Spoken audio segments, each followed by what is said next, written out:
I'm Travis. And I'm Emma. And this is Bestie Approved. Yay. What was the last song you listened to? Oh. Time to Dance. Hang on, I have to actually... Yeah, Time to Dance by Panic at the Disco. I don't know if I remember that one. I only know like one of their songs, to be fair. It's the Close the Goddamn Door song. Yeah. I mean, that's the one everyone would know, right? It had an amazing music video. Did you ever watch the music video for that song? I feel like if I ever did, it was in the morning getting ready for school, like when MTV still played music videos for like 2 hours in the morning. I was in a dual credit English class. I think it was I was in a literature one and a writing one, and I think it was the writing one. And the professor literally showed that in class. And I was like, wow. Did you ever have to do the project where like you took a music video and had to explain like what it meant or like the meaning in the music video?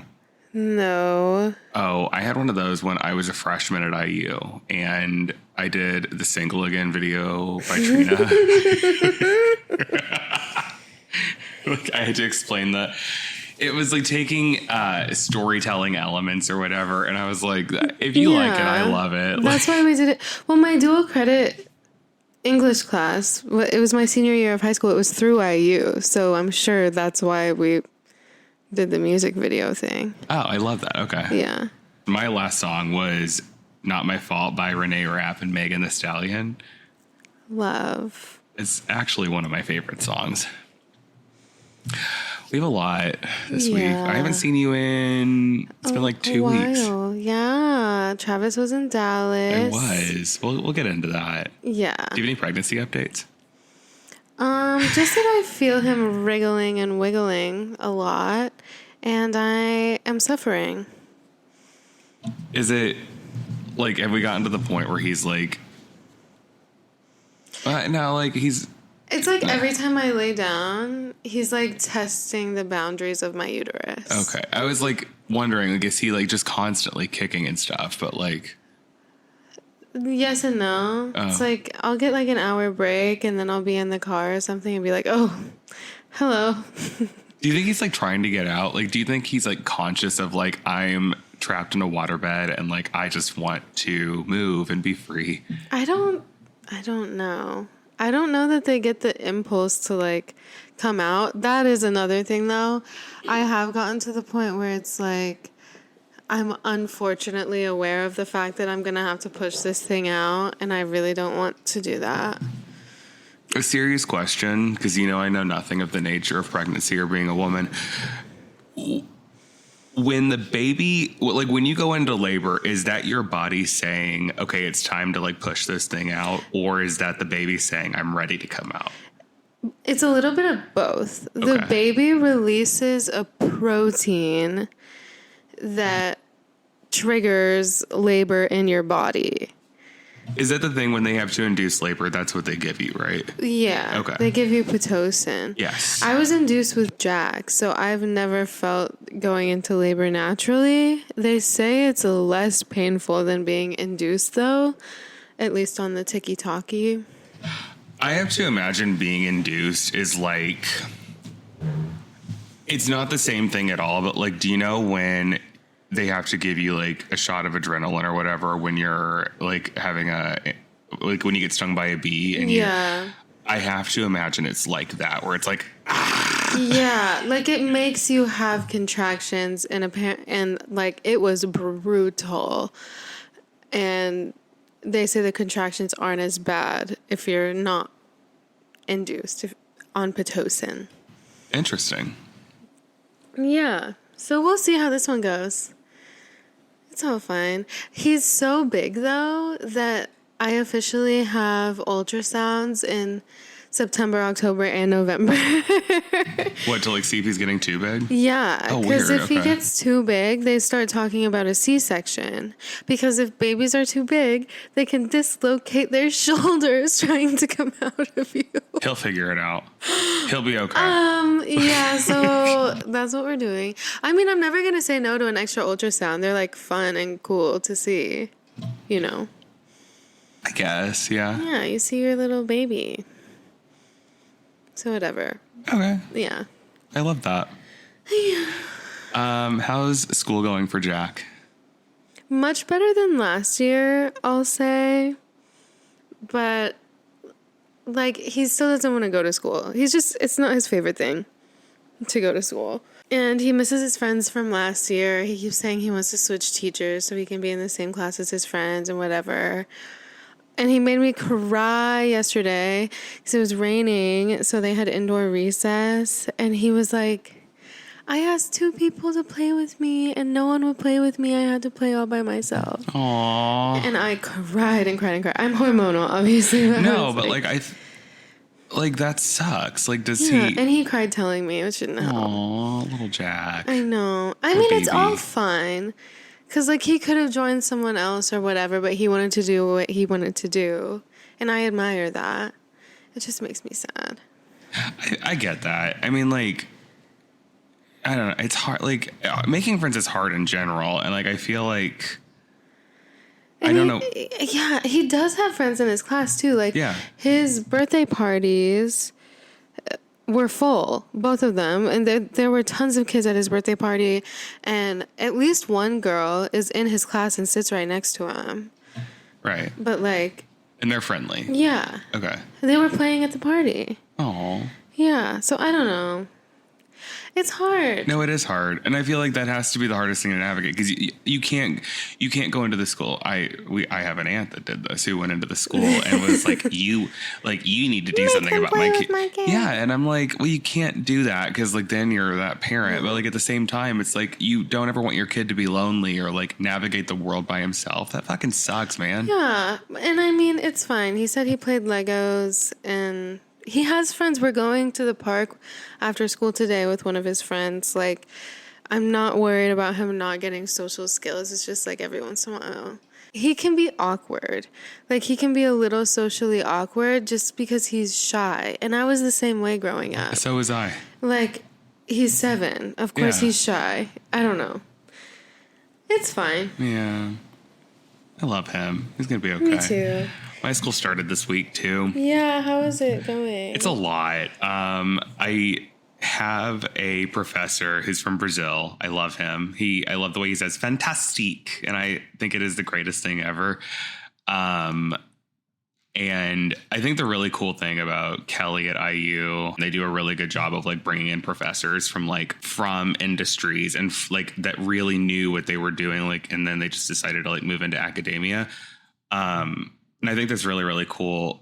But yeah, I like it. I like learning. And like, I'm getting to the point where like next semester's it. And then it's time for law school. And I'm like, oh, I really, really love what I'm learning now. And like, I have a couple of professors that are, that have a PhD in business. And I'm like, do I get a PhD? And I'm like, probably not. I don't know what I would do with a PhD because I'm not going to be a professor. So are you abandoning law school then? No. I like, but it's like, you know how I am with change where it's like, yeah, I don't wanna leave. It's like, I'm ready for the next thing. But at the same time, I'm like, ooh, I'm really comfortable where I'm at now. And I love what I'm learning, but like, I know I'm not going to feel this way at the end of the semester. Isn't there a test you have to take before you go to law school? The LSAT, yeah. Yeah. Do you feel ready for that? Yeah, I feel fine. Well, but the LSAT's hard. That's what I've heard. That's why I was asking. It's like the NCLEX or whatever you have to take before you can become a nurse. People say that one's hard too. Right. We'll see. I don't know. I'm excited though. That's good. What's next? And just like that is not next. It is over. I never watched it. Can I be honest? Please. I knew it was going to be bad. Did you? Oh, yeah. Okay, so what was your signal that it was going to be bad? Because I'm going to tell you my perspective on this. Sex in the City was magic in a bottle, lightning in a bottle. Yes. And I don't think you can recreate it just by getting the actors and actresses or even the writers together again. It was perfect for the time in which it aired, and it was perfect, like, literally just in that time. It didn't need to be wokeified and rebooted. I knew they couldn't do that again. So, I think this is what frustrates me about it is like, I didn't think they were trying to recreate it. And that's what I struggled with so much watching this. Cause like in growing up, say what you will about this. My dad let me watch Sex and the City. Like, and it wasn't a big deal and like, whatever. And I just turned it on. I don't know. Oh yeah. No, like he had to override the parental controls on HBO. And he was just goes, don't tell your grandparents. Right. But so I got to watch Sex and the City growing up. Such a fun show. And it was fun. And it was like, was it appropriate for a 13-year-old to be watching? No. Absolutely not. But like, this is what, like, I mean, you had Sex and the City, you had Will and Grace, and and that was it for like a little gay kid growing up in like rural Indiana. Right. Yeah. So like, okay, so you have Sex and the City and then it ends. And like the whole thing when they ended that show was they said, we did not want what you have with so many shows, like what you had with Charmed, what you had with like Buffy the Vampire Slayer, like all these shows that were like, we are so tired of watching this, like take it out back and shoot it. Like that's 100%. And they said, we wanted people to miss these people in their living rooms. Like they said that very publicly. There are still shows, in my opinion, that have gone seasons too long that have come out recently. Like there are so many shows where like it's clear where it should have ended and the network said, I need this cash cow to keep going. Right. And so with Sex and the City, like, so they did the two movies, which the first movie, fine. The second movie was problematic as fuck, looking back on it. I liked the first movie when I was like 14. Was I 14? I might have been older than that when I watched it. I don't know. I liked it though. It was a good movie. The first movie was great.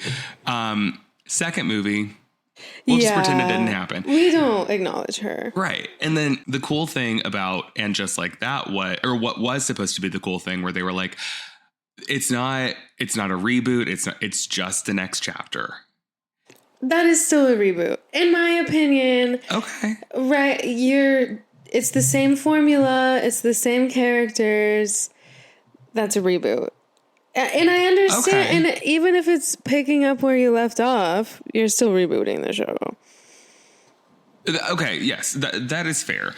But I was fine with that. I was like, oh, we're going to see where they're at in their lives now. And I was so excited about that. The problem that I had was, okay, so you had like, apparently, and I guess Sarah Jessica Parker wasn't great behind the scenes to work with. And that's why Kim Cattrall didn't come back. And Kim Cattrall was the best part of that show. I don't care what anyone says. That is the hill I'm willing to die on. Samantha. Everyone wanted to be a Samantha. And I think you needed her in the show. Like, she was not an extraneous character. Like, you needed her to balance everything in the show. Yes. Yes. And the thing that I have such a hard time with is like, okay, we're going to keep talking about her. And like, it's very, very clear. Like, if you actually like take a step back and think about it, they were trying to leave the door open for her to say, yeah, I'm going to come back. And Kim Cattrall was like, no, fuck you. No, seriously, I'm not doing it. Yeah. And like, I think the title of the article was, I won't do something that brings me, like, not even for 1 hour will I be unhappy at this point in my life. Oh, I think about that quote all the time because I kind of live by that. Yeah. I don't want to be uncomfortable or unhappy for even an hour of my day. I agree with that. And I'm just like, well, I think we have to accept that. And then, okay, so you have Kim Cattrall that didn't come back. And then you have the only person that like I will buy that this is where this person is at in her life is Kristen Davis's character, Charlotte, where I was like, okay, she's stayed pretty true to who she was, and now like this is who she is as a mom. I'll buy all that. And then you have Miranda fucking Hobbs, who I saw this on Twitter. Oh Lord, the wheels fell off. And like Miranda is okay. If you didn't want to be a Samantha, I'll buy that people wanted to be a Miranda, because Miranda was like, I'm a lawyer, I am a badass, I am figuring out how to raise a kid, and like very girl boss. Yes, very early 2000s mom's making it. Yes. Yeah. And then you take her, you turn her into a raving alcoholic who is trying so hard to be woke, but it's like, oh, I don't know what I can say anymore. Like, shut up. The opposite of woke. It was the most horrific thing. And then she's a lesbian, maybe, and like, cool, whatever. Like, she's exploring her sexuality late in life, but like, they went out of their way to make it as messy as anything has ever been. Great. Okay, whatever. And then you have Carrie, who this might be a hot take, and I'm gonna say this right now. I accepted Carrie for who she was on the show growing up as the worst friend on God's green earth. I accepted her being a mess. I accepted her because she was Carrie and like that was her thing. She spent 6 years chasing a man. The man dies in the second episode of the show. And she she's I don't like her now. I don't like Carrie anymore. I will say I didn't like Carrie in the original, but what I will say is she was always the most irritating one, the most annoying one. Always. And the least aspirational. I never really wanted to be like Carrie. I had a phase where I was like, I could be a Charlotte. Sure. Or a Samantha was really where we all landed, right? Yeah. But it's like, she was always bad to her friends. She was always me. And she just give us nothing, queen, period. Yeah. And the thing with the way the show ended is like, they say that this is where they were going to end the show. The show got fucking canceled by HBO. I will die on this hill too. And like, they were trying everything in their power at the very, very end of this show to make her more likable. Like, oh, she's the girl that brings pies to everyone on Thanksgiving. And like, they pretended like Give me a break. I was like, what? I remember Carrie. She's not baking a single pie. No, the whole kitsch of the last episode. So it was Thanksgiving. They, and also spoiler alert, I'm sorry if no one's seen this yet. There's this pie shop in New York that like they create a whole backstory about how like this person weathered COVID to come bake pies for Carrie because Carrie was going to come pick them up during COVID. Like the whole thing is a crock of bullshit. And like, I'm so glad it's over. I am so glad that it's over because if you couldn't have gotten the original 4 girls back, you should have never done it.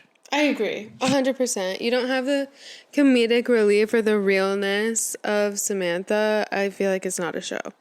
And can I just side note, COVID being canon for a fictional show to me, and this is a hot take and I know it is because it's canon for like every show that COVID happened. To me, it's like 9/11 being canon. Like, why is that part of your show? Don't we watch these shows to like escape? Like, why do we want? I don't know. You could just skip COVID.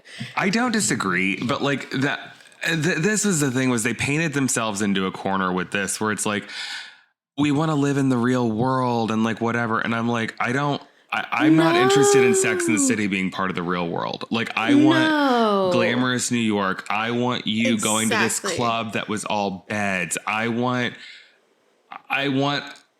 a woman that lives, that is ostensibly a columnist for, I think it was New York Post is who Carrie was writing for, who like somehow affords this massive apartment in Midtown Manhattan.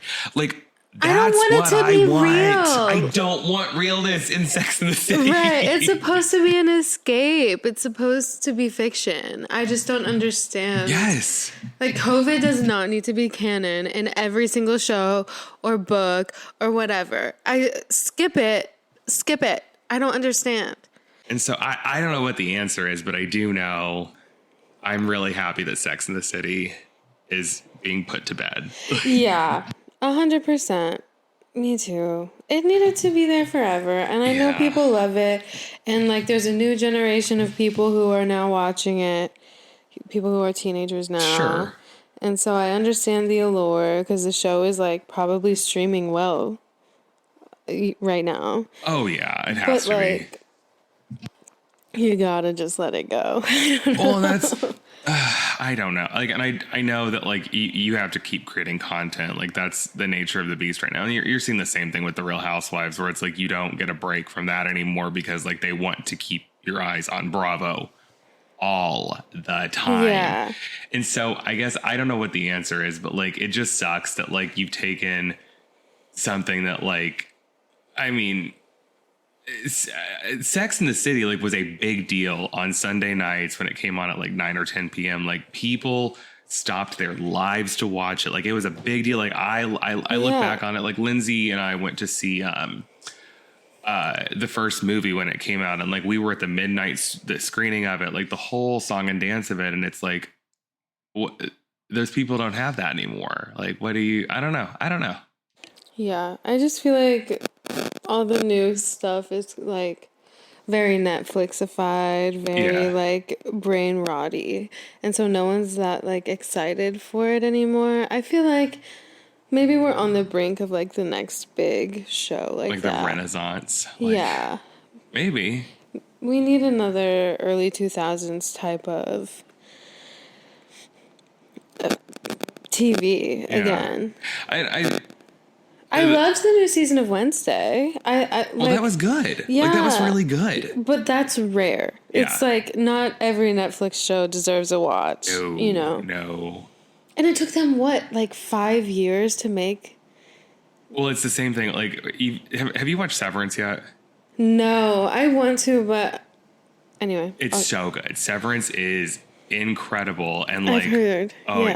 And like the first season, they did not know that it was going to be as much of like a smash hit as it was. And then they dropped the second season. And like what I do appreciate about Apple TV that not a lot of these streaming services do anymore is they're dropping it like episode by episode. You're not getting the whole thing at once. So you do have something to keep coming back to.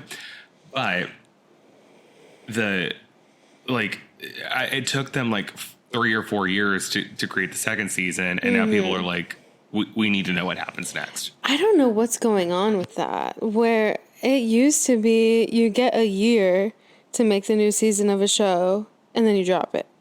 Or they're like filming the later episodes as the beginning of the season is dropping. Right. Why aren't we doing that anymore? I don't know. Like that's the way that I don't know. It's so strange. But I did appreciate that. I liked the first couple of seasons of Ted Lasso, and they did the same thing where it was like once a week they would drop an episode. Yeah. HBO did that with the first season of Euphoria, too. But I never watched Euphoria, but meh. I don't know that it's up your alley. Anyways. Oh, I would hate it. Did you see... High schoolers on drugs. I would hate that. Did you see the pilot who just wasn't feeling it? Yeah, in mad respect for him. Okay, so you would be okay with like the pilot saying, I'm not going to take off? 100%. Okay, good. For whatever reason. I don't even care what it is. I agree. So, okay, so the whole story is there was a flight from Los Angeles to Honolulu. Yeah. And the plane, like, so there was maintenance going on the plane, and I think it was the first one was like they couldn't get the faucet to like turn off or something. And I know they had to deplane once and get on a new plane. Yes. And then the new plane also had an issue, right? Yeah, so the second plane was like an oil leak or something, and like they got the second plane, and then they were like, okay, the second plane's fine after like they had like aircraft maintenance come out, whatever, and the pilot was just like, you know what, no, not today, like we're not gonna do it. And the way that I would have been like, you know what, you're right, and I'm gonna stay my ass in LA. I'm going to sit here at Los Angeles International Airport, and everything is going to be okay. Right, 100%. I feel like even if there weren't any issues with the plane, we boarded on time, and everything was good. It was sunny and clear outside. If the pilot just said, hey, I don't know, I just have a pit in my stomach, I have a bad feeling about this flight, I will be the first in line to get off. 1,000,000%. Like, 1,000,000%. I do not play around. I do not want to be in a plane crash. Okay, like, I do not. But no, especially that whole flight is over the ocean. Like, no, I'm not doing that. And what people don't realize is Hawaii is closer to Japan than it is the United States. Yeah, like that is a far flight. Yes. And it's not like you can emergency land anywhere. No. It's the middle of the ocean. Yes. And, I mean, you could do a water landing. It's fine, but, like, is it though? Like, no, I'm not doing that. I would have to assume that water landings are, like, there's more success with those than, like, a crash landing. Because, like, you can emergency. But if an emergency landing, you can just, like, land early somewhere. Like, if you were flying from LA to Orlando and there was an issue with the plane, you can land pretty much anywhere in the U.S. Right. And be fine. Right. But if you're over the ocean, I don't know. I mean, all things being equal, I want to land at H&L. Or LAX or wherever. I don't want to land in the ocean, ideally, in a perfect scenario. I mean, I'm sure you can land in the ocean, but then... That's what the rafts are What for. are the logistics of people, like, the rescue? And I burn really bad. I can't be out in the sun like that. I can't. No. But... And your bags are fucked, I'm sure. Yeah. And no, I'm not even gonna play around with that. I'm okay. So no, the pilot was like, "Hey, I'm not feeling it," and I have to assume there were some people that were angry, and to them I say, "You're stupid." Yeah, I didn't personally see anyone who said that they were like angry passengers, but there's a Karen on every flight, so I'm sure there was. At least one. Speaking of travel, I just got back from Dallas last week. Yeah. He was at the podcast movement. I was. It was really, really cool. I want you to come back with me next year because I made a lot of podcast friends and like it was super fun. And I did not shut up about you. And I was like, everyone was like, "Where's your co-host? Where's your best friend?" And I was like, "She's pregnant." Stressed about her son's birthday parties. Yeah. That's what I was doing that whole weekend, getting that all together. But I'm glad it was good. Yeah. I didn't know like what to expect really, obviously, since we just started this a few months ago. I didn't either. But yeah, I would love to go next year. It was really cool. And like, I feel like I learned a lot, and Emma and I still have to sit down and talk about this, but like out of everything I learned, there will be some like content changes coming, which does mean like more content for everyone. Yeah. Emma and I just have to figure out what that looks like and like when the timeline for that's going to be, but more to come on that. And I also made a list of just like random thoughts I had walking around the airport and like when I was on the plane, and I'm just gonna rapid fire through some of these and 100%. And you can stop me wherever you want. And yeah, I have opinions. Okay, perfect. Go. Were you a 3-hour early to the airport family? 100%, and I still am. I am too. To the point where I called my papa a couple of days before I left for Dallas, and I was like, "Hey, you're taking me to the airport. What like my flight's at 9:15. When do you think we should get up and get going?" And he's like, "Well, you need to be there by at least at the latest 5:45. So let's plan on leaving at 4:45." And I was like, "We live 30 minutes from the airport." And he was like, "I don't care." So there's traffic.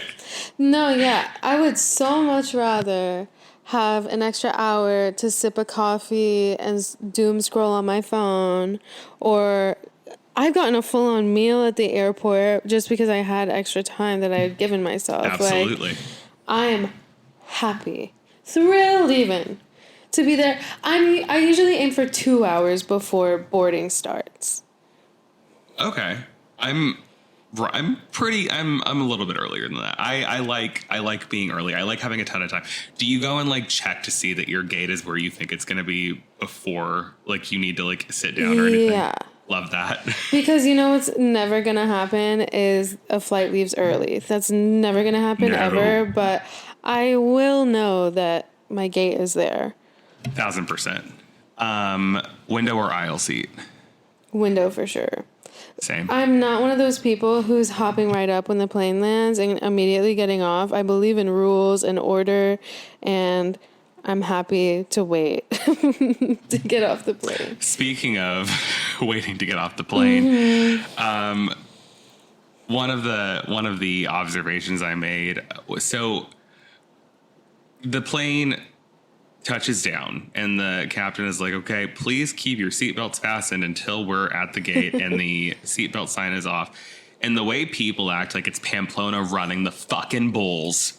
And they're the bulls. Yes. Yeah. And like, so I feel like I called you or I left you a FaceTime voicemail or something, but like there was a woman on my flight from Indy to Atlanta. And as dear listener, you probably know, because I don't shut up about it, I love the city of Atlanta.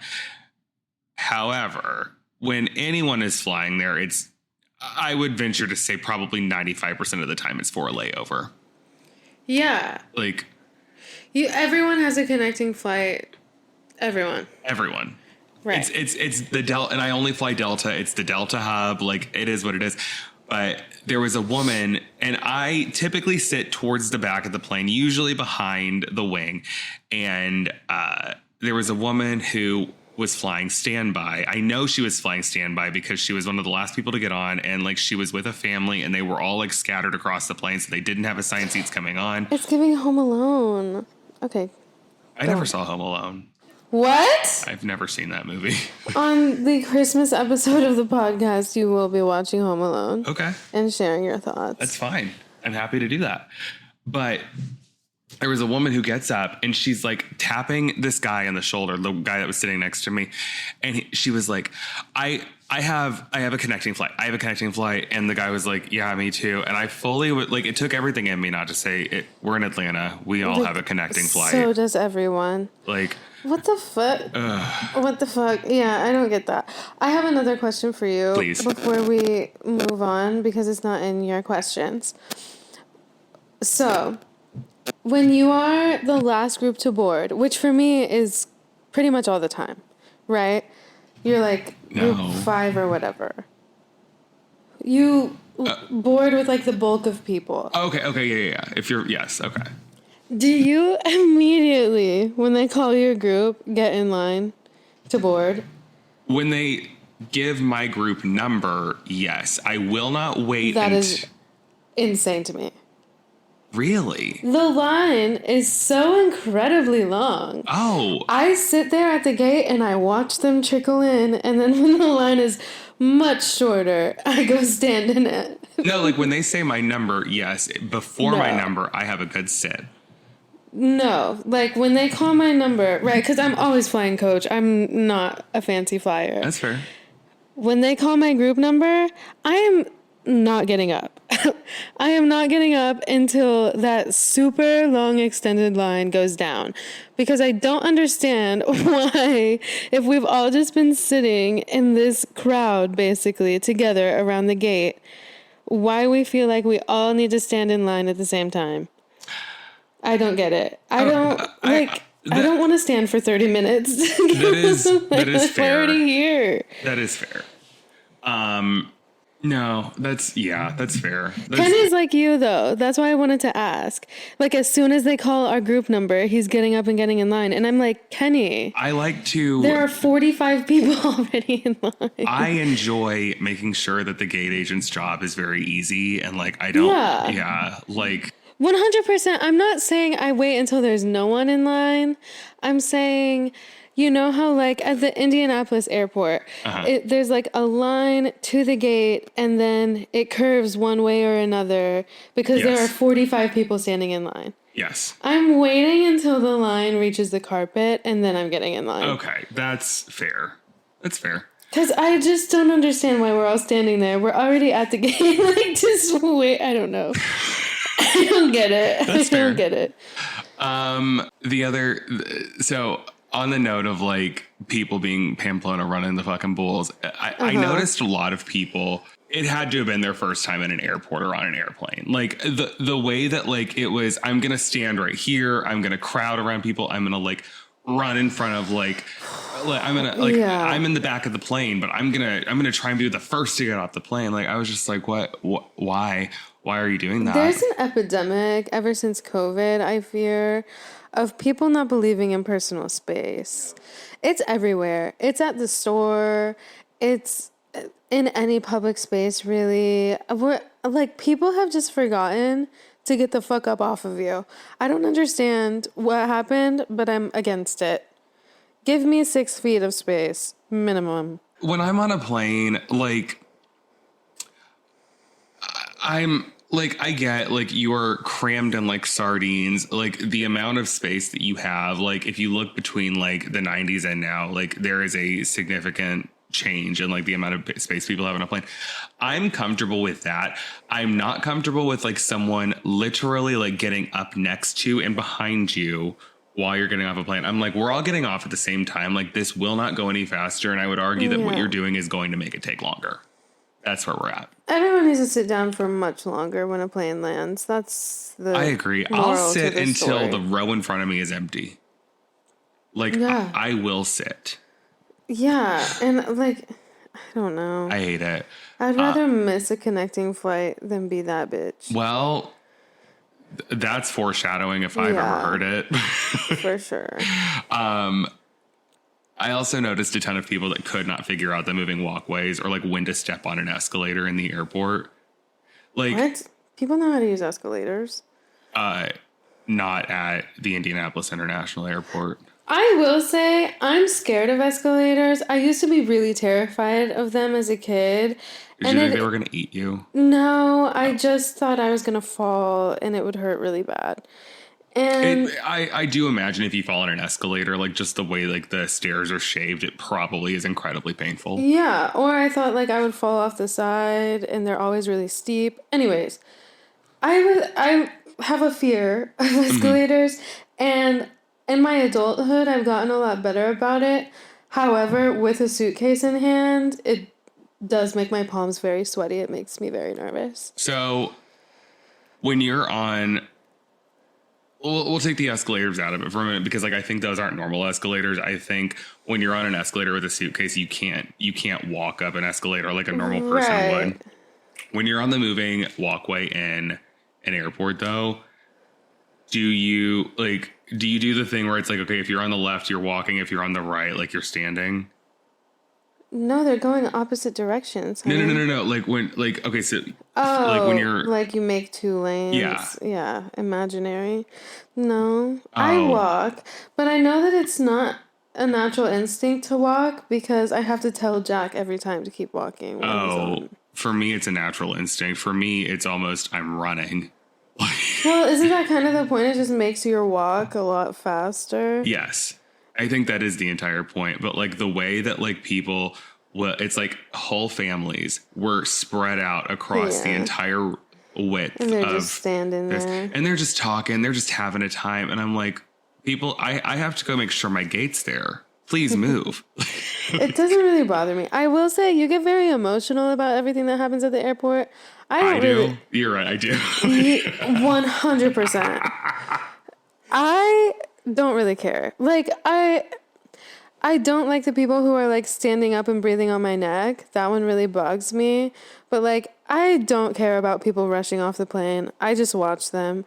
Or like standing on the moving thing. I'm like, okay.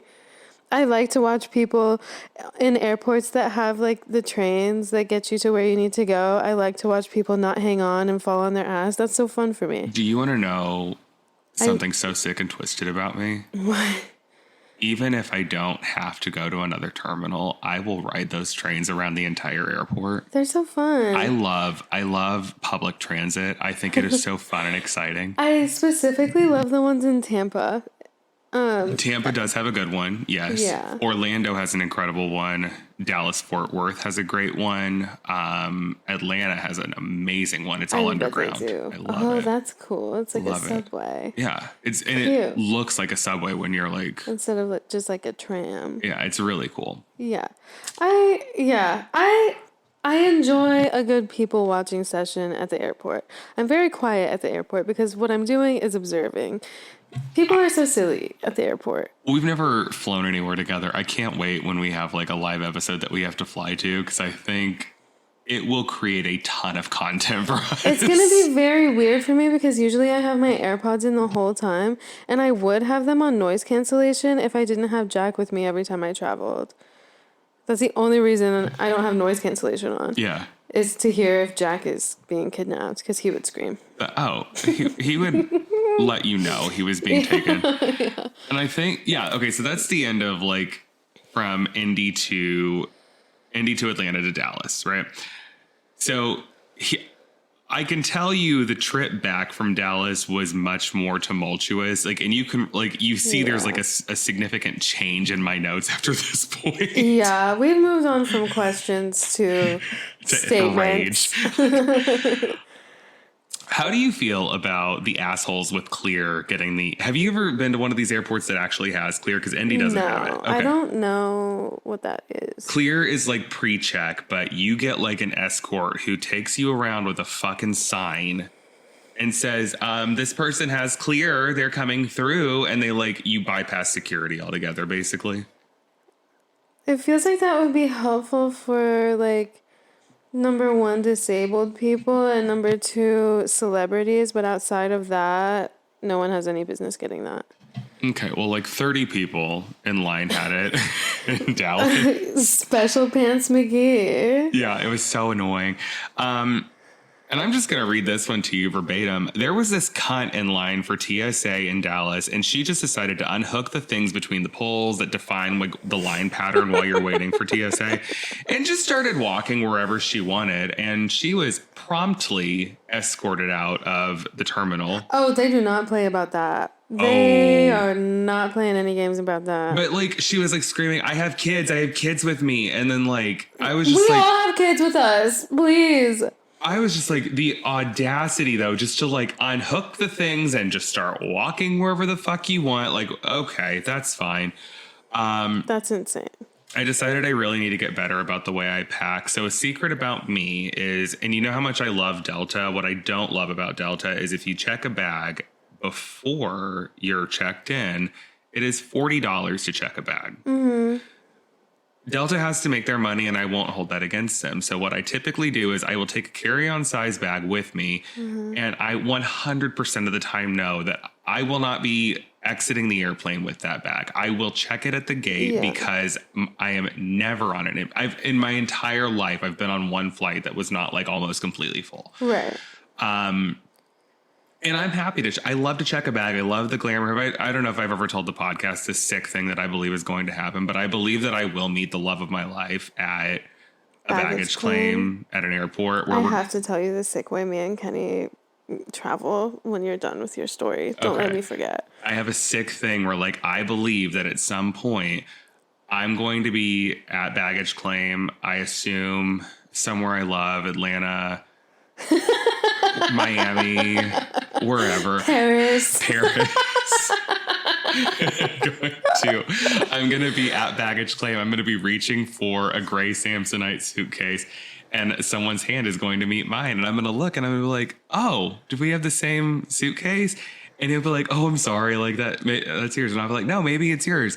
And then we'll fall in love, and then we'll get married after that. I believe that's going to happen for me. I hope it does. I truly hope it does. So sick and stupid. So like, but what I do know is that I do overpack. Like Me too, sister. Oh, it's bad. Like I was in Dallas for 2 days. I took no less than 12 outfits with me. Kenny's like that too. I don't overpack to that extent.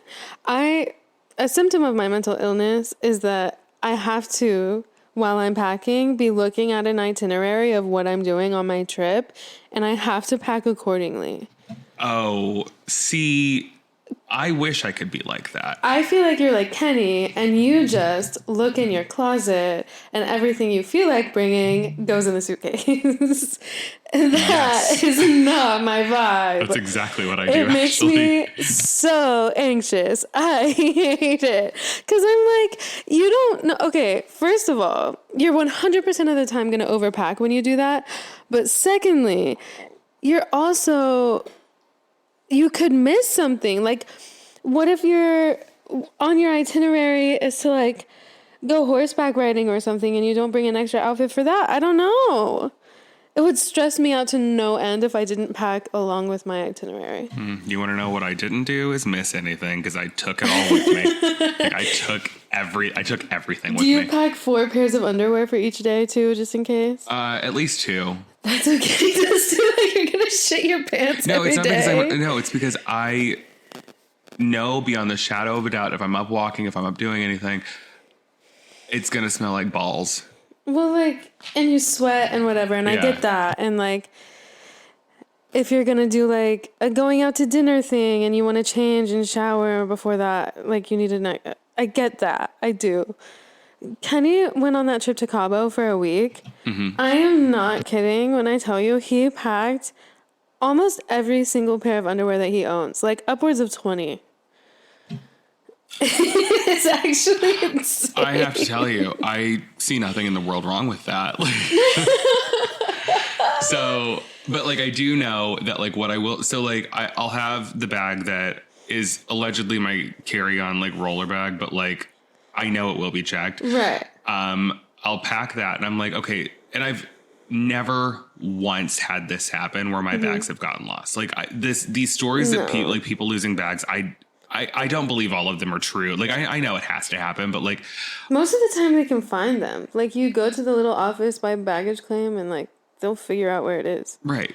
Yeah. Or you have a fucking air tag in it and it's just not that deep. That's what we do. Anyway. Yeah. So I'm like, okay, but if in the off chance it does happen, I'm going to put a couple of packing cubes of like outfits in my backpack just in case.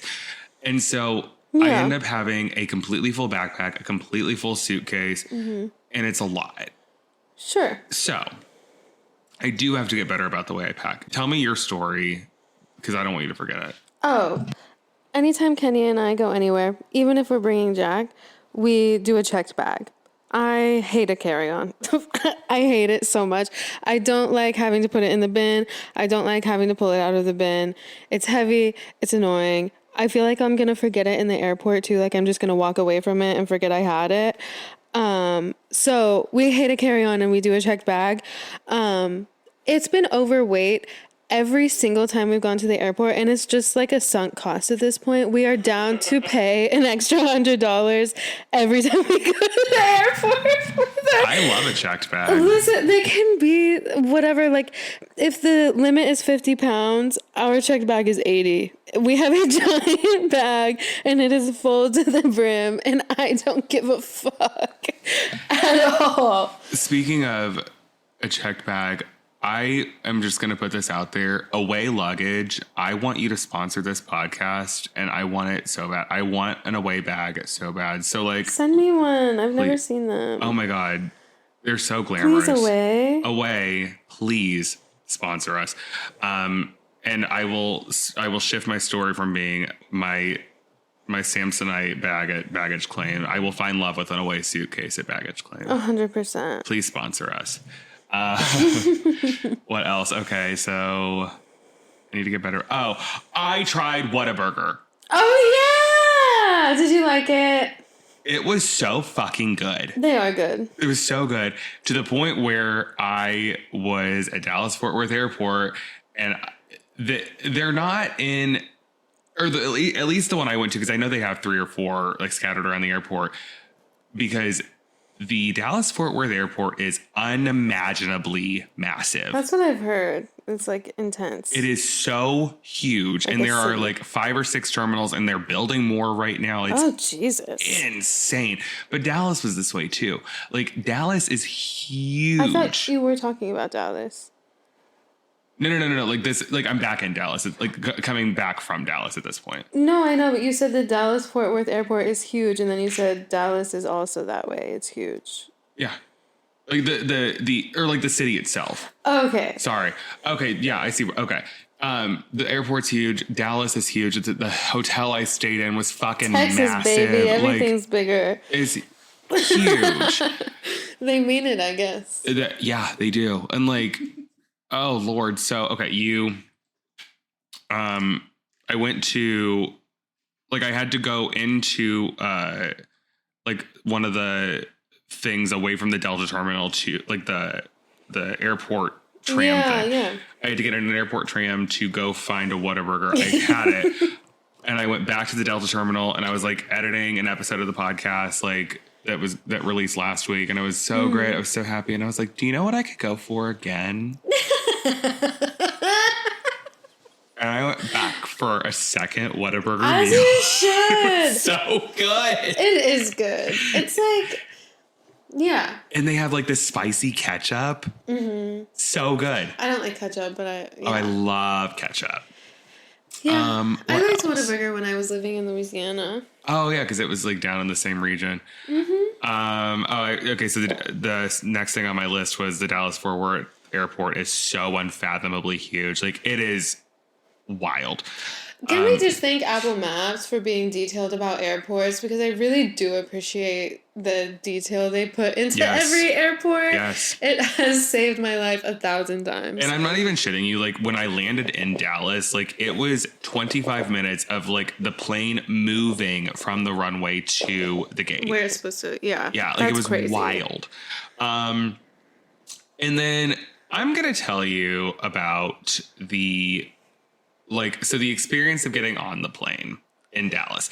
So I'm sitting and the woman comes on the thing, and I have to assume they probably oversold this flight. Like, I think this is probably really what the crux of the issue was. But so you sit down, I'm finishing my second meal of Whataburger, and I'm just like listening to a podcast at this point. I'm so happy. I'm like ready to get on a Delta flight and just like be taken away. The gate agent comes on half an hour before boarding starts, and she goes, "This flight will be full if you are in zones 6, 7, 8. You will not have a choice but to check your bag." Yeah. Okay. Then the woman says, "And we're going to go ahead and just proactively start asking for volunteers to check bags." Yeah. Great. Whatever. It's happened on at least 3 or 4 flights I've been on in my life. Yeah. Like, and I was the first one in that line. I said, "Please, take my bag. Thank you." Please do. I was so excited. Mm-hmm. The number of people that were completely unwilling to check the bag. Like, and it was like, people were like grumbling, whatever. And then the woman just keeps making the announcement because she's like, this is going to be an issue and we're trying to get ahead of it. And the woman even said, "This will help you get on the plane and in the air faster if you just do it." Because they know that people are assholes. What do you have in there? Your diamonds? Like, maybe. What are you so precious about? Gate checking your bag. I don't get it. I'll tell you, there was one person at the end of the thing who was the last holdout who was in the last boarding group, who was in the back of the plane, who decided she was going on principle not to check her bag. So she carries her and this was not a carry-on bag. Like, I can definitively tell you, I looked at it. I know what a carry-on bag looks like. This was not a carry-on bag. Yeah. This girl gets on the plane, and I look at her, and she just looked like an asshole. Like, she was ready to fight someone. She's the main character. This is her show. She was the main character in her life. And she gets on the plane, no more room in the thing, and the flight attendants are like, "You have to check that bag." And she just ignores them and just keeps on walking. Gets to the end of the thing. It doesn't... Like, it's not that it didn't fit in the overhead bins. It's that there was physically no more space for, because you know like how they start closing them as they get full. They were all closed. She opens one up and she's like, "Well, where am I going to put my bag?" And girl, have you been listening? Yeah, and this flight attendant was like, "There's nowhere to put it. You have to check that bag." And 3 more flight attendants moved to the back of the plane because they see what's coming. Mm-hmm. And this girl just is having a full-blown meltdown, screaming about, "I don't want to check my bag. I don't want to check my bag. I don't want to check my bag." I just want to know why. Because, like, if you have medication or something, I get that. But they tell you, take it out. Yes. Take anything. They will say, take anything you think you might want on the flight out. Yes. Medications, electronics, any of that. You can take it out. Yes. They will give you the time and the space to do that. So there's really no excuse. I don't get it. Yes. And then she's screaming about how she has a layover in Atlanta, which brings me back to, yes, we all have a layover in Atlanta. Everyone on this flight has a layover in Atlanta. Like, are you flying with Quavo, who is actually going to stay in Atlanta? Who do you think here is really Do you think everyone's me and just really loves Atlanta? Like, I haven't spent that much time in Atlanta. I'm sure it's a beautiful city and people love Atlanta. But, like, it's not exactly a vacation destination, Mama. It's not. No. So then the girl's having the meltdown. And she's screaming about, I have 10 minutes to get from my flight in Atlanta to, like, where where I get to Atlanta to where I leave Atlanta. And let me tell you a couple things here. You shouldn't have booked that. Delta allows you to choose. Like, you select the flights you want. I think most airlines do. Or, like, at the very least, you can see that you did not have enough time as you're booking the flight. Yes. Like, what? And so that was not a conversation I was willing to participate in, where she just keeps going and going and going. Do you want to know what took longer than 10 minutes? Her fight with that fight. And so she's screaming, crying, throwing up. People are starting to film her. Yeah. And I know I'm in the background just rolling my eyes because I was right next to it happening. Then it's your moment. It comes to the point where they're like, we will call the airport police if you don't check the bag because you are delaying the flight taking off. No flight list for you, lady. I pray that she's on a list somewhere. 40 minutes of this. Emma, 40 minutes. You would think if she's so worried about catching her flight that she would just let it go. Yeah. You would think. 40 minutes of this. I missed my connecting flight in Atlanta, so I got to spend the night in Atlanta. Thanks to this bitch. I wonder how many people on that flight missed their connecting flight because of her.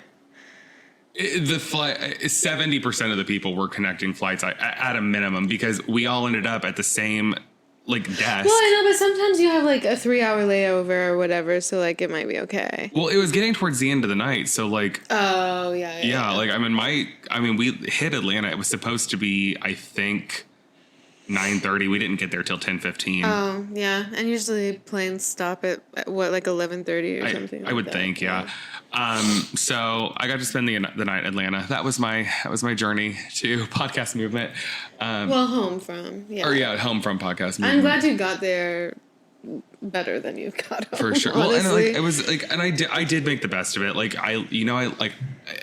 I was like, I'm finding the silver lining. I'm in one of my favorite cities in the United States. Right. I'm at a Marriott property spending the night. It was wonderful. Yeah. Like you're going to have a free breakfast in the morning and it'll all be okay. Oh, it was beautiful. Yeah. I will say, my podcast friend Jordan, who hosts What's Your One Thing, he's coming on the show. He's so excited. Yay! I'm very excited. We're going to make him watch an episode of The Real Housewives, and it'll be... I'll leave it a surprise, but Emma knows which one it is, and it's very iconic. It's gonna be great. You've seen it if you've seen Salt Lake City at all. We love. I'm so excited. But yeah, that was the podcast movement. Hooray! Oh, are you ready to complain? Emma's finishing her donut. I'm gonna kick off complaining with. Have you seen this trend on TikTok of the people who are like, I want your hacks for this problem that I'm having? I'm not talking about ones for migraines or whatever. I'm not talking about take an Excedrin and drink water. I'm talking about your most unhinged hacks. Yes. The format is, I'm not talking about the obvious answer. I'm talking about engagement farming. That is the format. Oh, is that what it is? 100% it is. Okay, so I think I'm particularly sensitive to this, or not sensitive, but I think it makes me angry, and maybe that's why it makes me angry, because I'm just like, what are you doing? This is not a real thing that people do, because I'm sure everyone has seen these posts where it's just text on a background, and it's just a picture where it's tell me why it's controversial for people to eat, not be hungry, and you have. You're going to get reactions from both sides of the argument. All they're wanting is as many comments as possible. Oh. And now I hate it more. Yeah, that's 100% what it is. Okay. I've seen one that's for moms and whatever. And listen, I understand reaching out to the internet and being I'm a first-time mom. Tell me everything you wish you knew before I get into it. Fine. Framing it in that way is so weird. Stop being weird. It is. It's weird. Stop being weird. It's engagement farming. I hate it. I hate it so much. Ugh. Well, now we know. Okay. Be funny or entertaining. Be funny. Something. Also, please engage with us. Yeah, but at least we're not pandering. Right. Like, Jesus. Tell me your most unhinged hydration hack. I'm not talking about Drinking water. Yeah. Jesus Christ. Hey. I'm not talking about liquid IV. I'm talking about how do you get water? Like, ugh. Like, please. And because never on any of them have I seen anything helpful or like any ingenuity or anything. Like, I haven't seen anything inventive, nothing like that. It's not to start a conversation. It's to get as many comments as possible. It's just so annoying. Weird. I have a quick one and a basic one to complain about today, and it is spam texts. Listen, I get 100 spam calls a day, and that still does not bother me as much as a spam text. I got one yesterday that just said, "Are you home?" The most ominous thing in the fucking world to ask me. And I was on my way to get Jack, and I like kept checking my Ring camera because I was like, I'm a paranoid person, and I just, every time I get something like that, I'm like, oh, I'm in a horror film.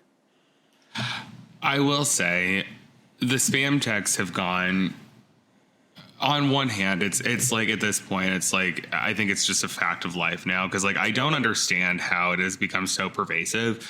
No. The problem that I have are the ones that are like, cause like, you've always had scams out in the world, right? The problems that I have now are like the people where it's like, we're texting mass amounts of people being like, hey, this is Crystal from monster.com or like what, or Crystal from wherever, or from Indeed. LinkedIn. I get those. And I get them 10 times a day. Right. Those don't bother me as much as the like ominous one-liner only to me. Like if it's in a group message or whatever, I'm like, whatever, girl. But it's this ominous like one-liner weird one. Are you home? Like, ew. What? Yeah. I agree. That's not great. I hate them. I hate them so much. I hate spam texts. Yeah. And also, spam calls are annoying only because there are some numbers I don't have saved that I need to answer when they call me, i.e. my doctor. Or the ultrasound text. I want to schedule my ultrasounds and I don't answer them because I don't know the number. I don't know what the answer to that is, but I can tell you if a politician ran and his or her only running promise or like campaign promise was I will stop spam texts and scam like phone calls, biggest landslide you've ever seen. I'm telling you right now. The whole country would cheer. Yeah. I don't even know like where did they get my phone number? Where did it leak from? I'm sure it's people selling my data. Anyway, that's all I wanted to complain about today. Well, that is a valid complaint. I hate scam texts. The job recruiting ones are not as annoying as the weirdo ones. Well, no, they bother me because like in today's job market, like you're going to dangle that out in front of someone's face and then be like, oh yeah, sorry. It's just scam. You got to message me on WhatsApp. Yeah. No, that's true. If someone was like looking forward to a job, I don't know. I don't like any of it. Are you ready for Reality Roundup? Yes. We have a lot on the horizon. Real Housewives of Salt Lake City comes back on September 17th. Real Housewives of Potomac comes back on October 5th. And The Secret Lives of Mormon Wives Season 3 comes back on November 13th. I'm going to have the best third trimester of my life. I'm going to be huge and glued to my couch. I could not be more excited because these are 3 of my favorite shows, and it's all happening together. I'm so excited. The Potomac trailer looked so good. This is what I love, and I wish they would have done this with Salt Lake City after Jen went to prison. they lean into Karen Huger being in jail. 100%. They're writing her prison letters. Yes. And I think I predicted on the pod that they would bring Monique back. I'm pretty sure I said that. When we were still recording in the library, like early on when we were talking about Potomac, I'm pretty sure I said, I hope with Karen gone, it's either Candace or Monique coming back.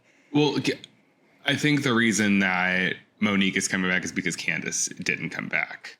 100%. I know they would have preferred Candace, but I love Monique's messy ass. It's so fun to watch. I loved Monique. Like, I don't know if I knew she was divorced.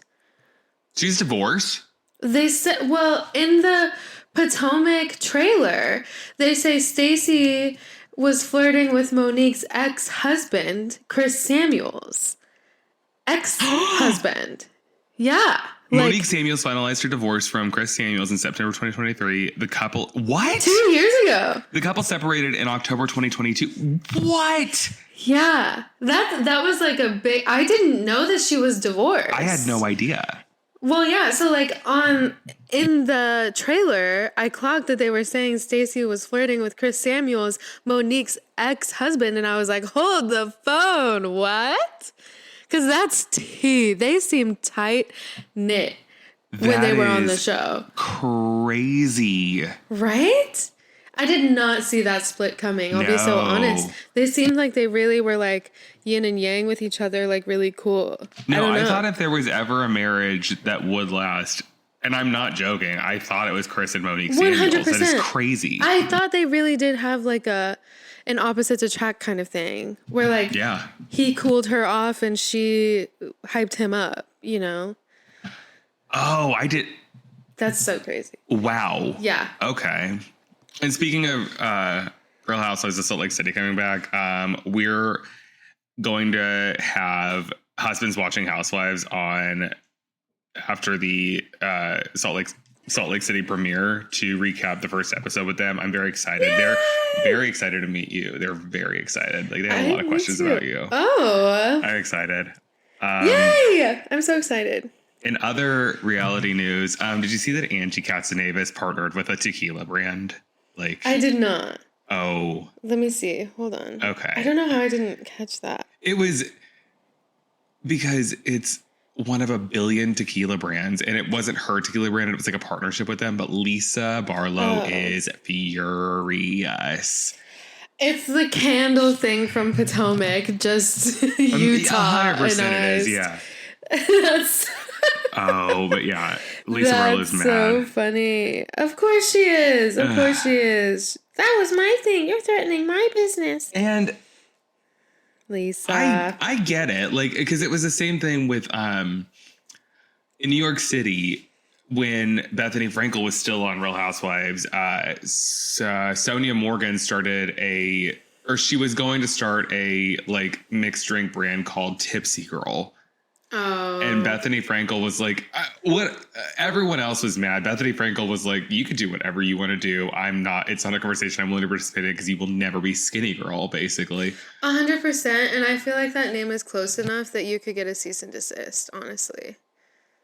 And then finally, Karen Huger is getting out of jail next week. Clink, clink. September 2nd. That's the day of my glucose test. Oh my God. I didn't realize it was the same day. I'm going to be so happy just scrolling in the OB waiting for the... I'm excited for you. At least you have something to look forward to. News. Oh my God. Do you think she'll come back? Do you think they'll have her back? Are you fucking kidding? I mean, they have to, right?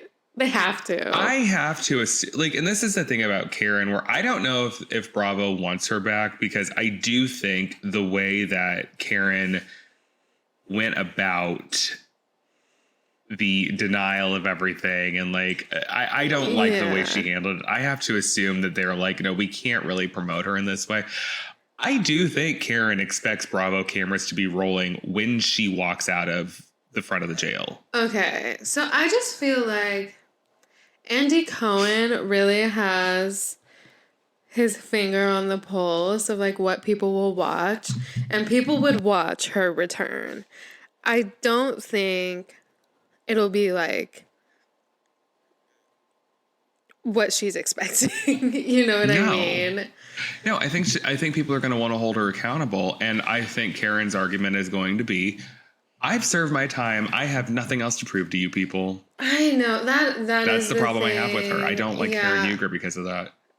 Don't put her in a reunion with Andy Cohen, or he is going to drag her to hell and back. So there's that. Speaking of people getting out of jail, Nick Viall was on his podcast, and Monica Garcia was on. And Monica was the one who used to work for Jen Shaw. Yeah. He asked, if Jen comes back, do you think they're going to bring you back at any point? And I pray that this happens, because I would pay actual money to see them just fight. 100%. Can you imagine? Oh my God. Anyway. I just can't. Oh, speaking of Andy Cohen, real quick. They got him on Peacock to host the Love Island reunion. Oh, tell me about that, because I didn't watch it. Okay. Because there's been a lot of talk around that. I don't think the contestants nor the audience of Love Island, i.e. brain dead 20-somethings, knew Andy Cohen's type of game. Because he came for them the way Andy Cohen comes for people. And they were like shocked that he was asking these questions. Like, you could see on their faces that they were like, I didn't think you would actually ask me that type of thing. You know what I mean? They didn't say that, but you could just tell. And I was like, oh, you novice bitches. You don't know. What did they think was going to happen? Well, so they had Andy Cohen and Ariana Madix. You know Ariana from Vanderpump hosts Love Island. Like, that's her new thing, They were very good cop, bad cop. Oh. Yeah. I actually really loved this. I loved it too. The contestants who were on the show and like were doing the reunion, right? They didn't give a lot to work with, to be honest. But Andy did press them multiple times. Oh, that's incredible. The show just ended like a month ago, right? Like it just ended at the end of July. And there was this girl, the one who I complained about, who was a single mom, crashing out all the time on national television. Name Huda? Is that who that was? Okay, yeah. She had the nerve to sit there, and you know Andy Cohen, he's just like no bullshit. So she had the nerve to sit there and be like, you know, the experience was really eye-opening for me. I think it's really changed me as a person. I've done a lot of reflection. And Andy Cohen goes, you did a month of self-reflection and you're a different person?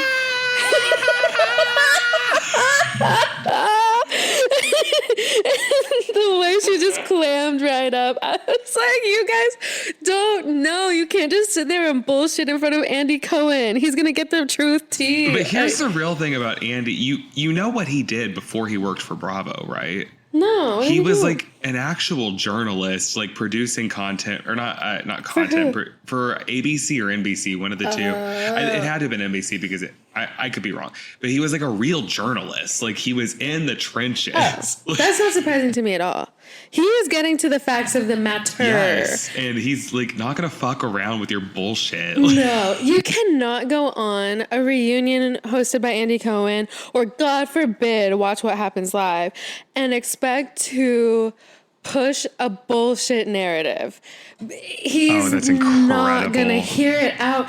And like there's this one guy on there who is legitimately brain dead. Like he is so stupid. Austin, I'm not afraid to say that. He is so stupid. And at one point Andy asked him a question and he was like, sorry Andy, I was zoned out for like the last 5 minutes. And Andy just asked him again. I love everything about this. Gorgeous. It was gorgeous to watch if you were not interested in the actual reunion and just interested in Andy Cohen experiencing the Love Island cast. It was amazing. I think he's the perfect person to bring on for like all of these like interview type things, because like 100% he should be overbooked, and I'm sure he is. Everyone wants him for everything. Oh, for sure. But like, oh, I love that. That's gold. It was beautiful. And the thing is, he holds himself so well that like he never comes off as particularly bitchy until you think about what he's saying. You know what I mean? I do. Yeah. Love. Anyway. He's also hot. Andy Cohen, if you're ever looking for a boyfriend. Or a girlfriend. Either way. Hello. So we're doing season 1, episode 4 of The Real Housewives of Salt Lake City, titled Roaring Emotions. Yeah. We're at Whitney's party. Yes. I forgot about that. Whitney needs money for the strippers, and Justin only has 20s, so she just immediately starts throwing 20s at the strippers. Which is beautiful. Strippers, I hope you took that all the way to the bank. I hope you got yourself a new Louis V off of Whitney being like that. She said, okay. She said, I'm going to support dancers. Jen pulls Meredith aside to talk about canceling the sleepover, and Meredith is a little diplomatic about the whole thing, and I think more diplomatic than she needed to be, but she didn't want to embarrass Jen about her puss being out, and Jen keeps obsessing over Meredith being friends with Mary, and Meredith comes in as a rational person, and she's trying to talk to an irrational person. It was very evident.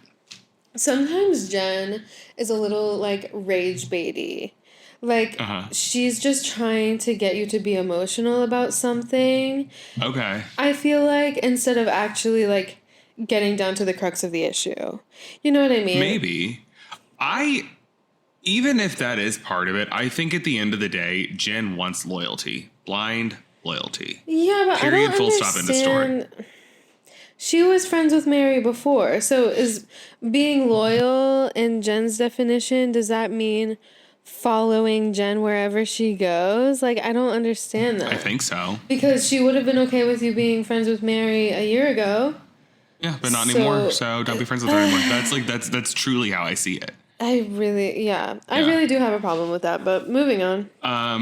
Whitney said, Whitney's messy. She goes, as the host of the party, do you think I need to go see what's going on over there? And Diva, just say that you want to be in the drama. Like, just say you want to get in the middle of it and you want camera time.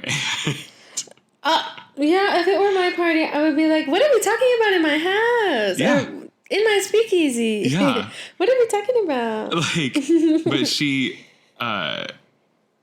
sorry, then Lisa goes over to, like, simmer things down, and then we get the infamous, I'm disengaging. I've had enough of this. I'm not engaging. And I forgot that this is where it came from, because, like, I've seen the meme a billion times, and I'm like, oh, yeah, I love this.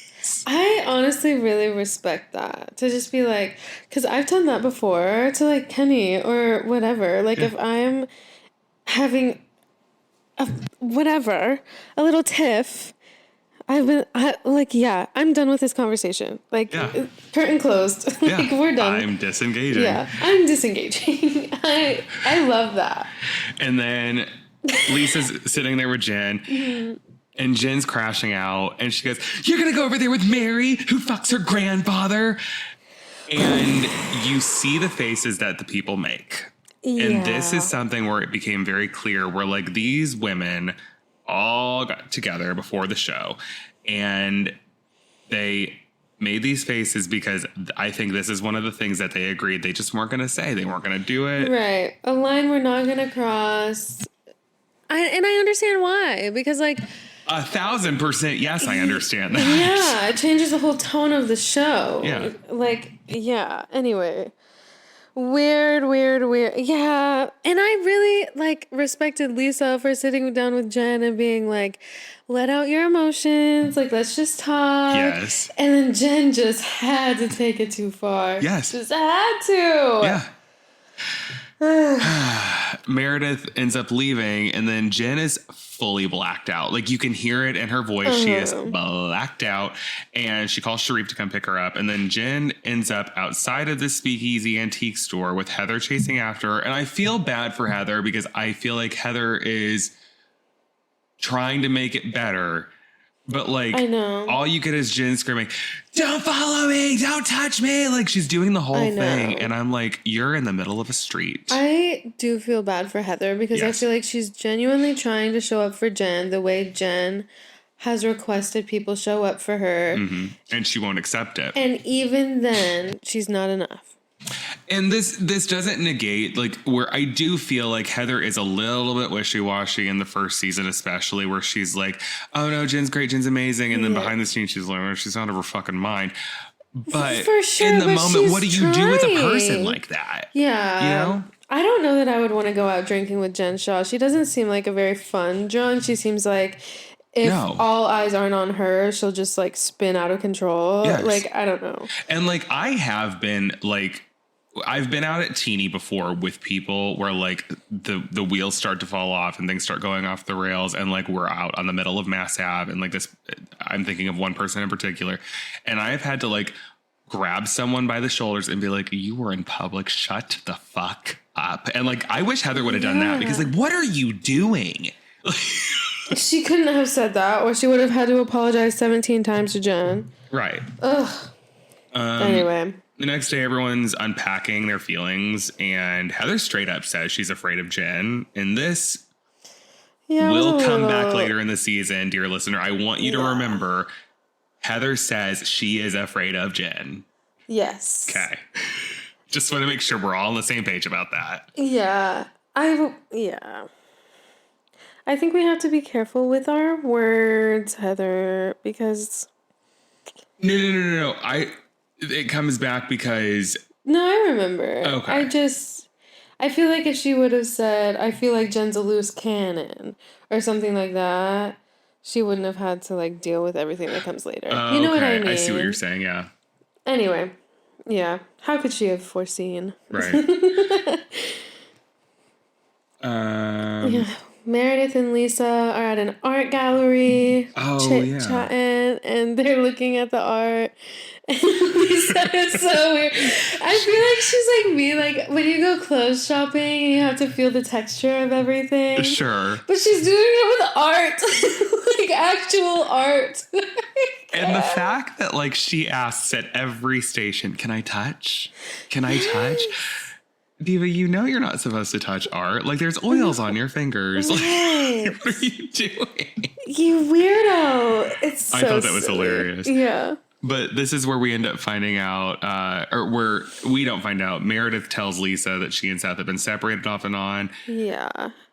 And I didn't think Lisa would react like that. I feel like she was just blindsided. I feel like she thought that she and Meredith were so close that, like, she would have been getting texts about the fights leading up to that and stuff like that. So for her to just hear that they have been separated for some time, I feel like really surprised her.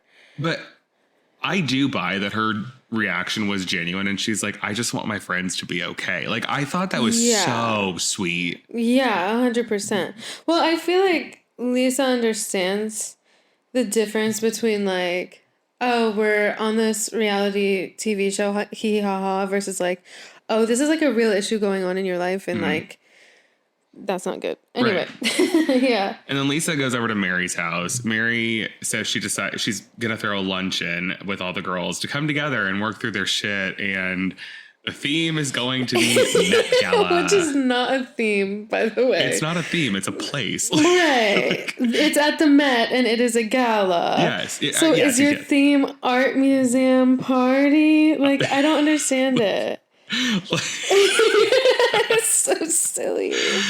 And Mary wants to invite Jen, but she's not sure if she wants to, or she's not sure about this decision because she can't handle the meltdowns. And okay, this is like a side note that I wrote down. This is episode number 4. Right. I wonder how many of these happened off camera that didn't make it to the final show, because like.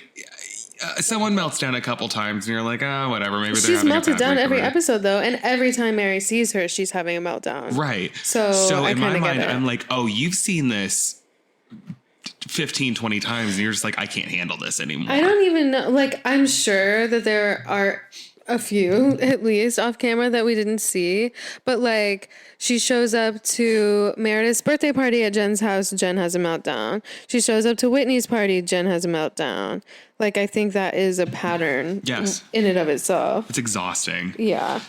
And then Jen goes over to Heather's house and they unpack a little bit about Whitney's party and Jen's behavior at the party. And Jen blames it on a hard week with Sharif being gone and the anniversary of her dad passing. I want to say something really quick. Mm-hmm. Oh, your phone's going to fall. I want to say something really quick. Mm-hmm. This is all happening around January, February. Mm-hmm. Okay. They show a flashback of Jen visiting her dad's gravesite. Yeah. Her dad died in September. I don't know. Like, whatever. I won't take away the grief and, like, whatever. It's a bullshit excuse regardless. Yes. I'm sorry. Yes. Even if you were actively grieving, I don't think that's a reason to get so drunk you call your friend incestuous and then start screaming in the street. Like, yes. I'm sorry. That's no reason. Insane. Yeah. We also find out that Sharif couldn't be at her dad's funeral because he was traveling for work, which really sucks. And I don't know how Jen got through it without Sharif being there. So I will give her that. Yeah, for sure. But at the same time, like, it's not like Sharif just started traveling. Like, this is the career he's had for some time now. Yes. He travels a lot. Sure. You use it to your advantage to throw parties, Miss Ma'am. And I don't know. It feels like Kenny has to work 24/7 and I can't pick and choose when that's annoying for me. You know what I mean? I agree. But like, I do think it is valid for her to like, I don't know how long. Yeah. I mean, I don't know.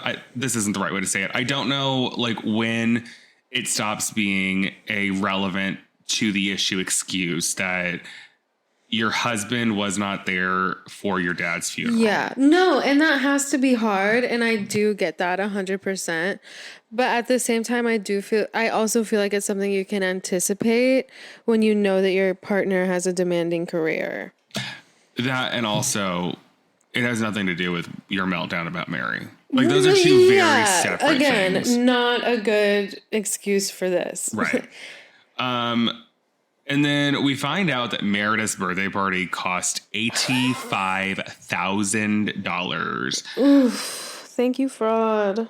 And I look at that party and I'm like, I'll buy 30, 40. I don't know that I buy 85,000. I would like to see some line items and some invoices. I mean, you have the fire dancers. I'm sure she had like a full bar. Sure. And the decorations covered her whole entire house. Like, sure. And you hired people to like take it down and put it up. I don't know. Oh, okay. Fair. But like $85,000 seems a little steep. I'm sure she's inflating. I'm sure. And then she also lets it slip that Meredith and Seth are separated. Here's the thing, Jen. If you were separated from Sharif and someone let it slip without you telling them, you'd kill him. Right. Like, shut up.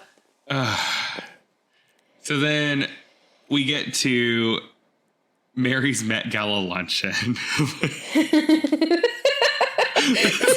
This was a fucking fever dream. Which is just a themeless luncheon, in my opinion. There's nothing Met Gala-y about it, except that they're all dressed up. Yes. Like, if you wanted to have a glamazon, everyone wear your best gown party, just say that. Whatever. But also, it's the middle of the day. I don't know. It was noon on a Saturday. And if you wanted everyone to be dressed to the nines at noon on a Saturday, just say that. Don't call it a Met Gala. I could feel the weather that was happening right here because it's like it was January, February, and where it's like cold, but the sun's beating down on you, so you're hot and cold at the same time, and you're uncomfortable. I know that's what they were feeling. 100%, and like everywhere you go inside is like way too hot for some reason. Yes. Yeah, 100%. Mary has, I assume, two people from her church. I don't know, but they're laying everything out for the party and like they're doing the place settings. And she goes, "Can you read?" Oh, because the names are upside down. I thought they were staff like at the place she was hosting the luncheon. Oh, maybe. Okay. I don't know who those people were, but yeah, she was mean as dirt. Oh my god. Okay, diva. Goes, it's just a tiny detail, or it's just a huge detail. Like I don't know. Like she was so mean to them. Like you can't put down some place cards yourself, Miss Ma'am. Oh my god. Oh my god. And then Heather has the same confusion about the Met Gala theme as I did. It's an event. It's not a theme, but that's okay. Right. And like it's a party that's famous for being different every single year. Like yes. Never looks the same. Yes. In fact, it's in different exhibits each year. Yes. Okay, anyway. Jesus Christ. We talked about this man on our last episode, Walter. He's the owner of this restaurant. Yes. And he is so intense about tasting the wine. Oh, yeah. I forgot about that. Yeah. He like does the thing and he's like, oh. Right. Oh. It was weird. Yeah. At least he's passionate about what he does, I guess. Absolutely. And I feel like I've told you this. We're going to this restaurant when we go to Salt Lake City because it's real Italian food. I want to go so bad. I really do want to go. Everyone starts to show up and they're greeted by guys in nutcracker costumes. Yeah. And these are all guys from Mary's church 100%, right? Be. Or something. I'm so confused about the theme. The theme was wild. Where did we get nutcrackers? What? I don't know. I don't know. They were finding their footing as a cast, I guess. I forgot about the next part. Please take it, please. Oh my god. So Mary wants everyone to know that they're fancy and they're drinking 2003 Dom Perignon. Which is fancy because it's the year a heat wave killed 5,000 people, but also it made the best grapes of all time. Oh my god, she's just the worst. She's the worst. I want you to remember this moment when we get to season 4 or 5. It's season 4 because it's the one for Monica Garcia is there. I want you to remember this for season 4. I will. Oh my god, Mary!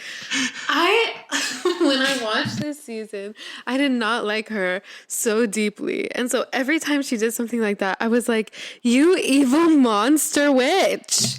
Oh my god! It killed 5,600 people, but it made the best grapes of all time. That was a wild thing to say out loud. Why would you say that? Again, first lady of a church. Okay, Miss Mary. Okay, Mary. Yeah. She also gives everyone a pair of Louis Vuitton earbuds. And I did a little investigative journalism. One pair of these is $1,660. And this is like the ones that they're selling today. So all total, she spent $8,300. Ostensibly, let's call it 6,000 to account for inflation, but that didn't include the personalized journals and the pens and everything. Do we think these were real, or do we think they were from DHgate? I don't think she could handle the scrutiny she would face if one of these women called it out for being fake. So I think they're real, especially with all the Chanel in those closets. You know what I mean? Okay. She gets a $10,000 bag once a month. You know what I mean? So like, I kind of believe it. Maybe. That is wild. I wonder if she was able to write that off as a business expense because like it was for the show. I hope so. I hope so. I don't know. But I do like when I think about her closet and stuff like that, I'm like, yeah, that's probably real. And also, I think she would be so, again, severely embarrassed if, like, Jen or Heather was like, even off camera, they were like, these are obviously fake. Do you think, maybe, I mean, that's wild though. $8,300 for people you don't really like. Right. And also earbuds you don't really like. Like those can't be good. No, I don't know. I've never tried the know. Louis Vuitton AirPods, but here we are. They can't be good. No. There's no way. We start to do the thing that we do on every Real Housewives dinner where they go around and we're sharing something the rest of the group doesn't know. We're like, whatever. Mary shares that she has trust issues. I don't even want to dive into that. Of course you do. Of course you do. Of course you do. I'm sure you do. Right. Winnie says that she's working on not caring what other people think about her, but she's not a swinger. And she really hits the G's, and I don't know why that bothers me so much. But like, I get it. To some extent, it's like if she's really not a swinger, then it's like, how do you let that go? Like, if there's any rumor about you that you know is not true, it's like, I find it easy, but I do see the difficulty where it's like, well, I know the truth about me, and so, like, I'm just going to carry on with my life and la-di-da-di-da. But when you're on a reality TV show, I feel like everything is so heightened. Yeah. That it's like, how do you just let this go? Like, you're trying to control everyone's perception of you on this show. Sure. And it's like something gets so spun out of control like that, where it's like now everyone thinks I'm a swinger. Am I just like supposed to be okay with that? Or like, how do I grapple with that? I don't know. I kind of see it. Okay. But like, that's fair. If I were Whitney, I would just lean into being hot. I would too. I feel like maybe we are swingers. I've said it before. I'll say it again. I would swing with them. I do think 100% if I were Whitney, it's just the way I am. So it's not really fair because I understand people are different. But I would just leave it a mystery. Like I would just not, I wouldn't talk about it at all. I would be like, maybe I am, maybe I'm not. That's none of your business. Maybe. You know what I mean? Yeah, I agree. That's what I would do. But sure. I'm not her.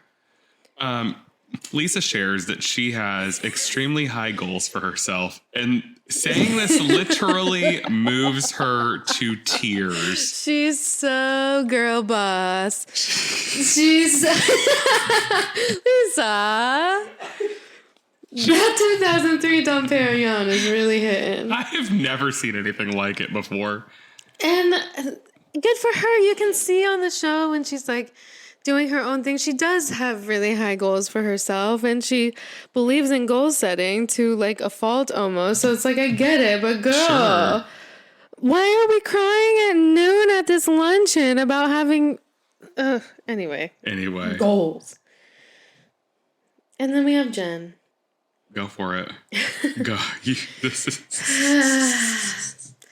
Jen's just talking about like her childhood, being the oldest in the family, which comes with the expectation to always be perfect.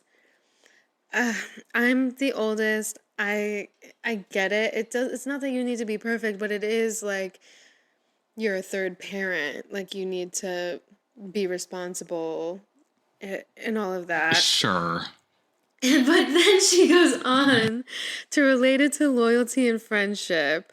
And she explains that she's intense because she cares so much. That's why she said Mary fucks her grandfather. Because she cares so much. She cares so much.